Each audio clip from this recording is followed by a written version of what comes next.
Ano nga ba halaga ng isang tao makamtan man niya ang buong daigdig kung mapahamak naman ang kanyang kaluluwa?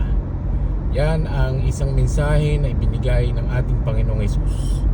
Sapagkat sa buhay natin ay talaga namang lagi nating ninanais na magkaroon ng yaman dito sa lupa sa mga pangangailangan natin. Yun ang isa sa gusto nating makamtan, at lalo higit yung sobra pa, yung labis na pagkakaroon ng mga bagay dito sa mundo.